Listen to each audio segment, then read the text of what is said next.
آج کا جو ہمارا کلمہ ہے وہ ہے نارن حامیہ۔ تو سب سے پہلے میں آپ کو اس کے ہجے کر کے بتاؤں گا، تو اس کے بعد میں آپ کو رواں پڑھ کے بتاؤں گا، اور اس کے بعد اس کے اندر دیکھیں گے کہ کون کون سی ضروری چیزیں پائی گئی ہیں۔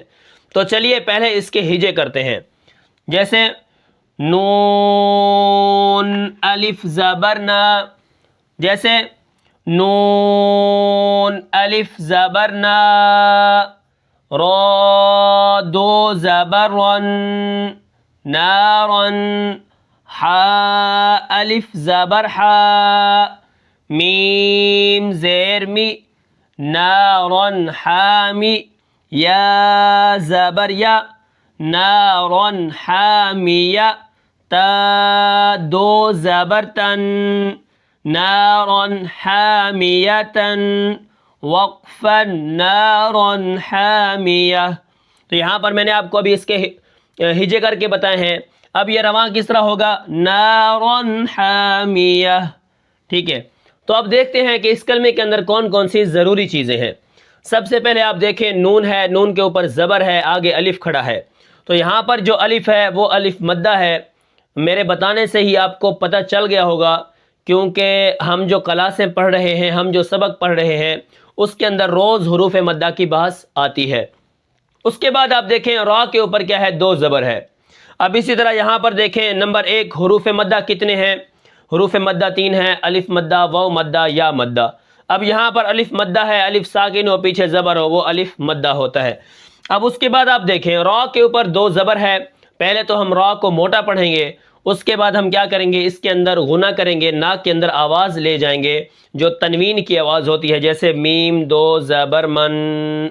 اب یہاں پر کیا ہے؟ را 2 زبر رن، تو اس میں غنہ کرنا ہے، اس کے اندر غنہ ضروری ہے۔ اور اس کے بعد آپ یہاں پر دیکھیں را موٹی ہے، اور تنوین کا میں نے آپ کو بتا دیا، 2 زبر 2 زیر 2 پیش کو تنوین کہتے ہیں۔ اب اس کے بعد آپ دیکھیں ہا کے اوپر زبر ہے اور آگے الف ہے، تو یہاں پر بھی کیا ہے؟ یہ الف مدہ ہو گیا، اس کو ہم 1 الف کے برابر کھینچ کر پڑھیں گے۔ تو یہ ہمارا کلمہ کیا بن گیا؟ نارن حا۔ اب یہاں پر میں پہلے آپ کو بتا رہا تھا کہ را کے اوپر غنہ کرنا ہے، نارن، پھر میں نے ابھی کیا پڑھا ہے؟ نارن حا، میں نے غنہ نہیں کیا، کیونکہ جب نون ساکن اور نون تنوین کے بعد حروف حلقی میں سے کوئی حرف آ جائے تو وہاں پر ہم غنہ نہیں کریں گے، وہاں پر اظہار کریں گے، یعنی نون کو ظاہر کر کے پڑھیں گے، نارن حا، ٹھیک ہے۔ آگے میم کے نیچے زیر ہے، اور جیسا کہ آپ کو معلوم ہے کہ زبر زیر پیش حرکات میں سے ہے، حرکات 3 ہیں زبر زیر پیش، جس حرف کے اوپر حرکت ہوتی ہے ہم اس کو متحرک کہتے ہیں، ٹھیک ہے۔ یہ ہمارا مختصر سبق ہے۔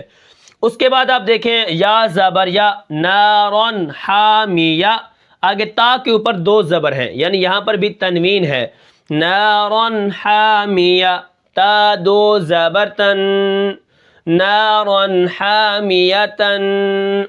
اب یہاں پر جب میں وقف کروں گا، آخر میں رکوں گا، تو یہ جو تا ہے جو ہا کی شکل میں لکھی ہوتی ہے، جب ہم اس کے اوپر وقف کریں گے، رکیں گے، تو یہ ہا کی شکل میں تبدیل ہو جائے گی۔